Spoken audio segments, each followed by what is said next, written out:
जय श्री राधे दोस्तों, केपी की वाणी चैनल में आपका स्वागत है। माता रानी का आशीर्वाद पाने हेतु कमेंट में जय माता दी अवश्य लिखे। वही अगर आप महाकाल के भक्त हैं तो कमेंट में हर हर महादेव अवश्य लिखें। यकीन जानिए माता रानी संग महादेव की कृपा आप पर और आपके पूरे परिवार पर अवश्य बरसेंगी और आप सौ परिवार स्वस्थ एवं सुखी रहेंगे। दोस्तों, अगर आप अपनी शादी को लेकर जानकारी पाना चाहते हैं कि आपकी शादी किस साल तक हो सकती है तो अपना जन्मदिन केपी की वाणी के व्हाट्सएप नंबर पर सेंड करें। हम आपको यह जानकारी देंगे कि आपकी शादी किस वर्ष तक हो सकती है।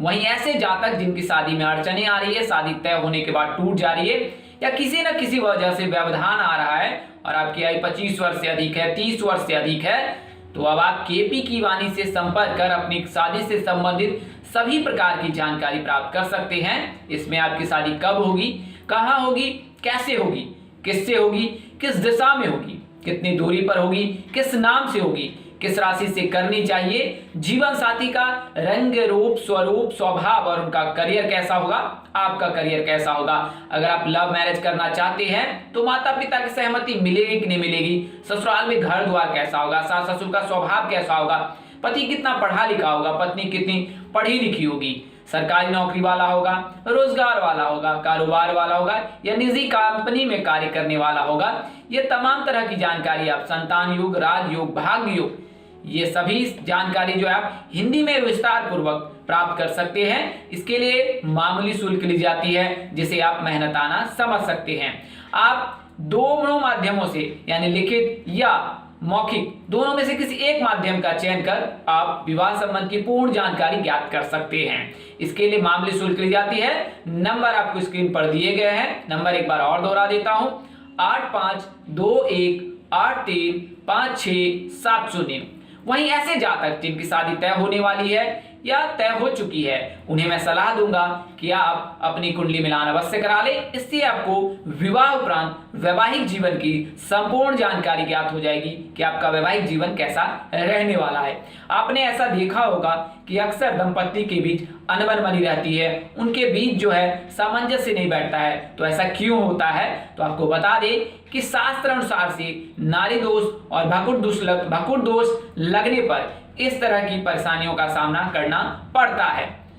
अगर आपकी शादी हो चुकी है तो आप अपनी कुंडली मिलान करा ले। अगर आपके जीवन साथी के बीच नोक झोंक होती रहती है और आप दोनों के बीच रिश्ते जो है वो सही नहीं है तो आप केपी की वाणी से भी संपर्क कर अपनी कुंडली मिलान करा सकते हैं। अन्यथा अपने नजदीक के किसी प्रकार पंडित अथवा ज्योतिष से संपर्क कर अपनी कुंडली मिलान कर पूर्ण जानकारी ज्ञात कर सकते हैं कि ऐसा क्यों हो रहा है। अगर किसी प्रकार का कोई व्यवधान है तो उसका आप निवारण अवश्य करा ले। अगर कोई दोष लगा है तो उसका निवारण करा ले तो आपको विवाह उपरांत वैवाहिक जीवन में किसी प्रकार की परेशानी नहीं आएगी। वहीं ऐसे दंपत्ति जिनके विवाह होने वाले हैं उन्हें भी मैं सलाह दूंगा कि अगर कुंडली में किसी प्रकार के कोई दोष लग रहे हैं मिलान के पश्चात तो आप उसका निवारण अवश्य करा ले, अन्यथा आपको विवाह उपरांत पश्चाताप करना पड़ सकता है।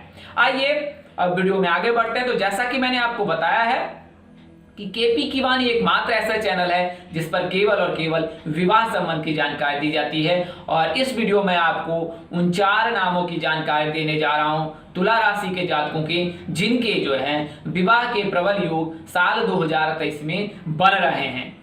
तो उसके बारे में विस्तार से बताऊंगा, आइए जानते हैं।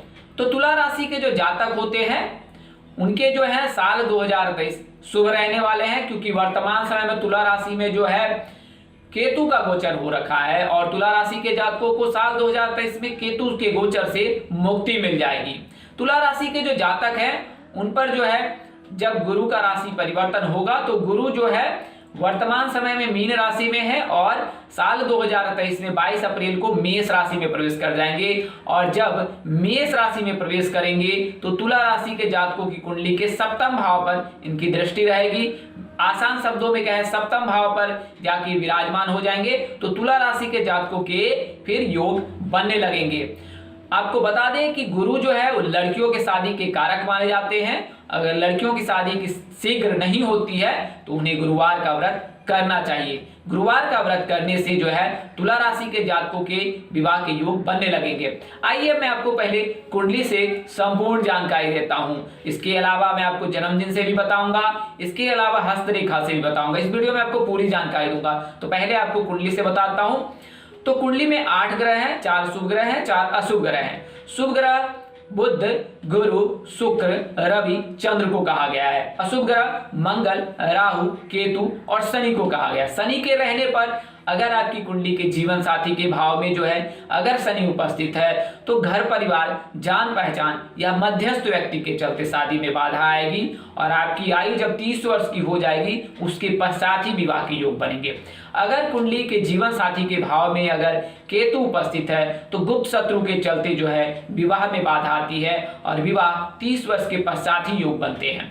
वहीं केतु के रहने पर गुप्त शत्रु के जो प्रभाव है उसको दूर करने के लिए ओम पूर्वक मुखाय पंचमुख हनुमति टम टम टम टम टम सकल शत्रुहाय स्वाहा, इस मंत्र का आप जाप रोजाना करें, कम से कम 11 बार या 21 बार।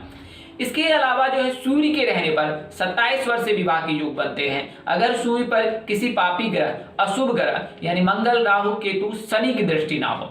वहीं मंगल के रहने पर जैसा कि आपको पता है कि जातक मांगलिक हो जाता है तो 28 वर्ष के पश्चात उनके योग बनते हैं। कई ऐसे ज्योतिष है जो कहते हैं कि 28 वर्ष के पश्चात मंगल समाप्त हो जाता है, तो ऐसा बिल्कुल ना है। आप इस मिथ्या में बिल्कुल ना पड़े और इसका निवारण अवश्य करा ले। निवारण कहां से करा सकते हैं? तो कुंभ विवाह पूजन किया जाता है मंगल दोष को दूर करने के लिए।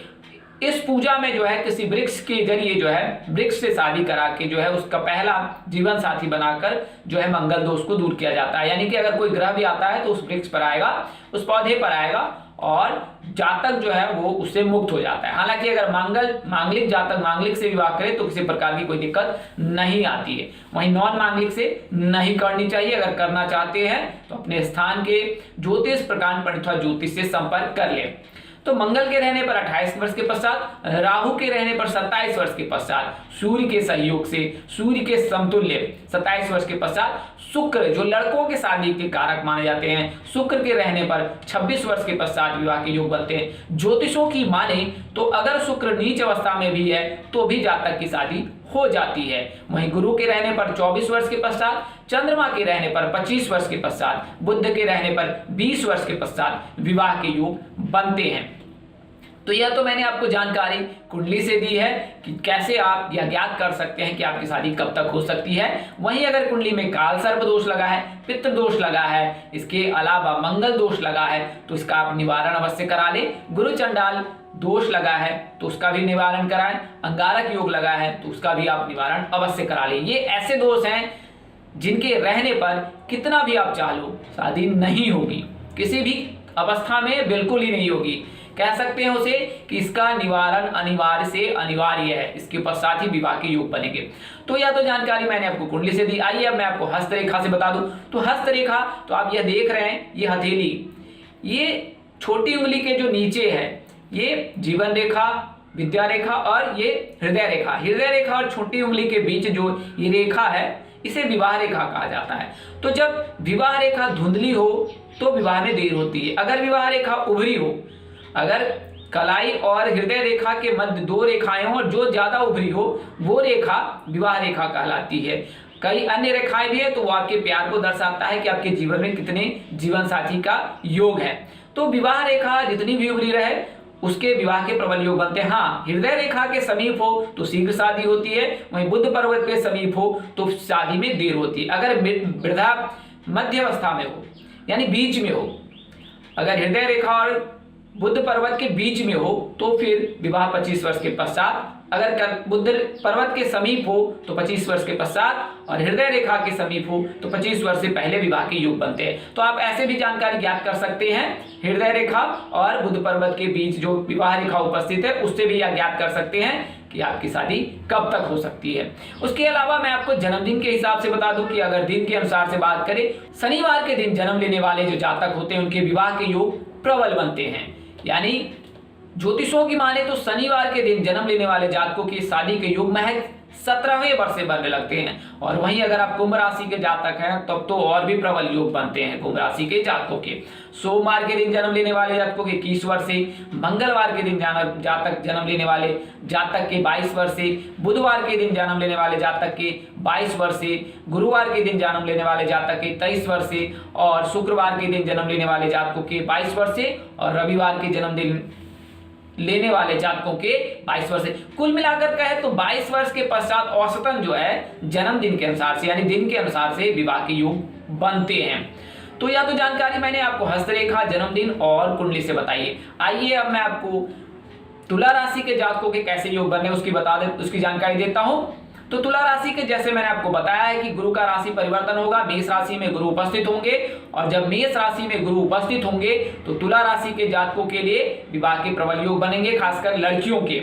और वहीं बात करें लड़कों के तो नवंबर 30 को जो है शुक्र का गोचर तुला राशि में होगा, और दिसंबर के महीने में विवाह के प्रबल योग हैं। यानी साल 2023 में जो है तुला राशि के लड़कों के विवाह के प्रबल योग हैं, यानी कि उन्हें केतु के गोचर से मुक्ति मिल जाएगी, और दिसंबर महीने में शुक्र के गोचर से जो उनके विवाह के योग बनेंगे, और गुरु के राशि परिवर्तन से तुला राशि के लड़कियों के जो है विवाह के योग वो अप्रैल के पश्चात बनने लगेंगे। तो गुरु और शुक्र को मजबूत करने के लिए आपको मैंने कई वीडियो में सलाह दी है, आप उन उपायों को कीजिए। उपाय भी हमेशा ही श्रद्धा भाव से कीजिए, ऐसा बिल्कुल ही मत कीजिए कि आपने उपाय करने हैं और उनमें श्रद्धा नहीं है। तो श्रद्धा जब तक नहीं रहेगी तब तक वह उपाय पूर्ण नहीं होगा। तो आप इन उपायों को करने से पहले श्रद्धा भाव अवश्य ही रखें, और उसके पश्चात उन उपायों को करें तो आपको अवश्य फायदा मिलेगा।